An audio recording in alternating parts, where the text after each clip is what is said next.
తప్పిపోయిన సిరి. ఒక చిన్న పల్లెలో మందరుడు అనే ఒక బీద యువకుడు ఉండేవాడు. అతడికి తల్లిదండ్రులు గాని చుట్టపక్కలు గాని ఎవరూ లేరు. జీవనోపాధికి అవసరమైన ఏ వృత్తి కూడా అతడికి అలవడలేదు. ఒకనాటి రాత్రి భోజనాలైన తరువాత పల్లెవాసుల్లో కొందరు పెద్దలు లోకాభిరామాయణం మాట్లాడుకునేందుకు ఒక రావి చెట్టు కింద కూర్చున్నారు. మాటల సందర్భంలో పేదవాడైన మందరుడి ప్రస్తావన వచ్చింది. వాడికేదైనా వృత్తి కల్పించి వీలైతే ఒక ఇంటివాణ్ణి చేయడం పల్లెలో పెద్దలమైన మన బాధ్యత అని నిర్ణయించుకున్నారు. ఆ మరుసటి రోజు నుంచి పల్లెలో ఉన్న 100 కుటుంబాల వారికి కుటుంబానికి ఒక కావిడి చొప్పున చెరువులో నీళ్లు మందరుడు చేరబోయాలని అతడికి తెలియబరిచారు. ఇందుకు ప్రతిఫలంగా రోజు ఒకరి ఇంట్లో భోజనం, అందరూ కలిసి అతడికి ఒక చిన్న ఇల్లు కట్టిపెట్టడం ఏర్పాటు జరిగింది. ఆనాటి నుంచి మందరుడు ఉదయం మొదలు సాయంకాలం వరకు పల్లెలోని వారికి కావిడితో నీళ్లు చేరబోస్తూ ఉండేవాడు. కొన్నాళ్ల తర్వాత ఒకనాటి రాత్రి ఊరి పెద్దలందరూ రావి చెట్టు కింద కూర్చుని మాట్లాడుకుంటూ ఉంటే మందరుడు కూడా కొంచెం ఎడంగా కూర్చుని వింటున్నాడు. ఆ పల్లెలో ఉన్న అతి పురాతనమైన శివాలయాన్ని గురించి సంభాషణ ప్రారంభమైంది.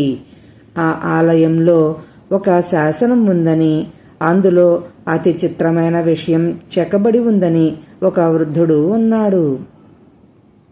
ఆ శాసనంలో ఎవడైనా సరే శివలింగానికి 150 బిందెల నీరు అభిషేకం చేస్తే చక్రవర్తి అవుతాడని లిఖించబడి ఉన్నది. పెద్దల్లో ఒకడు ఆ శాసనం వట్టి కల్లా అని వాదించాడు.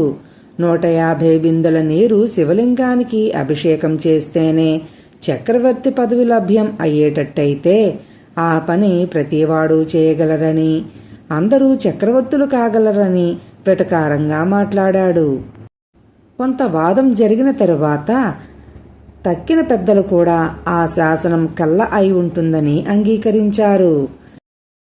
ఈ వాదోపవాదాలన్నీ విన్న మందరుడికి ఆ రాత్రి నిద్ర పట్టింది కాదు. అతి పురాతనమైన ఆ శాసనం కల్లా ఎలా అవుతుంది అనుకున్నాడు. 150 బిందెల నీరు చెరువు నుంచి తెచ్చే ఓపిక, పట్టుదల లేకనే వాళ్లంతా దాని గురించి ఈసడింపుగా మాట్లాడారన్న నమ్మకం అతడికి కలిగింది. నా పనే నీళ్లు మోయటం గదా, 150 బిందెల నీరు తెచ్చి ఆ శివలింగానికి అభిషేకం చేస్తాను. శాసనం ప్రకారం అయితే చక్రవర్తినవుతాను. లేదు, ఇంత పుణ్యం అయినా రాకుండా పోతుందా అనుకున్నాడు మందరుడు. ఇక మరుసటి రోజున పల్లెలో వాళ్లకు నీళ్లు చేరబోయడం అవగానే శివలింగానికి అభిషేకం ప్రారంభించాడు. 1, 2, 3 లెక్క కట్టి నీళ్ల బిందెలు శివలింగం నెత్తిన పోయసాగాడు. సరిగా 140 బిందెల నీరు అభిషేకం చేసేసరికి మందరుడికి నిస్త్రాణం వచ్చింది. ఆయాసంతో కాళ్లు తడబడసాగాయి. ఇంకా ఒక్క 10 బిందెల నీరే గదా, కాస్త ఓపిక తెచ్చుకుంటే సరి అని దృఢ నిశ్చయం చేసుకున్నాడు. కాని మరి 8 బిందెల నీరు తెచ్చేసరికి ఆయాసం మరీ ఎక్కువయ్యింది. ఆయాసపడుతూ అతడు శివలింగానికేసి చూసి తరువాత తనను తను పరీక్షగా చూసుకున్నాడు. 148 బిందెల నీరు అభిషేకం చేసినా నాలో చక్రవర్తి లక్షణాలు ఏమీ కనబడటం లేదు. అంతా తెలిసిన పల్లె పెద్దలు ఈ శాసనం కళ్ళ అనటం నిజమే అయి ఉంటుంది. నేను వెర్రిబాగుల వాణ్ణి కనుకే అనవసరంగా ఎంత శ్రమపడ్డాను. సరే, అయిందేదో అయ్యింది. ఈసారి కావిడి తెచ్చి ఆ 2 బిందెలను శివలింగం మీద ఎత్తి కొడతాను. నాకు అనవసరంగా ఇంత శరీర కష్టం కలిగించినందుకు ఈ శివలింగం బద్దలు కావలసిందే. తరువాత ఊళ్ళో వాళ్ళు నన్ను తిట్టని కొట్టని ఏమైనా సరే అనుకుంటూ కోపంగా మళ్లీ చెరువుకు గబగబా వెళ్లి కావిడితో తిరిగి వచ్చాడు. ముందు అనుకున్న ప్రకారం పట్టరాని కోపంతో నీళ్ల బిందెలు రెంటిని ఎత్తి బలంగా శివలింగం మీద విసిరికొట్టాడు. ఆ మరుక్షణంలోనే శివలింగం రెండుగా బద్దలై ఆ మధ్య నుంచి త్రిశూలం ధరించిన శివుడు ప్రత్యక్షమయ్యాడు. మందరుడు భయంతో వణికిపోసాగాడు. అప్పుడు శివుడు, ఓరి మందరా, నువ్వు మూర్ఖుడవు, మందబుద్ధివి. చేయదలుచుకున్నది భక్తి శ్రద్ధలతో చేసి ఫలమును వాంఛించుట బుద్ధిమంతుల లక్షణం.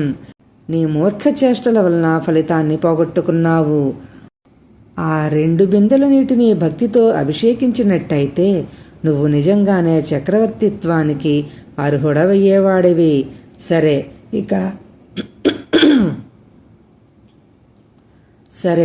ఇక ఇక్కడి నుంచి బయటికి వెళ్ళు అని మందలించాడు. మందరుడు తల వంచుకుని ఆలయాన్నించి బయటికి వెళ్లేందుకు వెనుదిరిగేంతలో బద్దలైన శివలింగము శివుడు కూడా అక్కడి నుంచి మాయమయ్యారు. మందరుడు ఈ సంగతి పల్లె పెద్దలకు చెప్పాడు. వారు ఆశ్చర్యపడి శివాలయానికి వచ్చి చూస్తే అక్కడ శివలింగం గాని శాసనం గల రాయి గాని కనపడలేదు.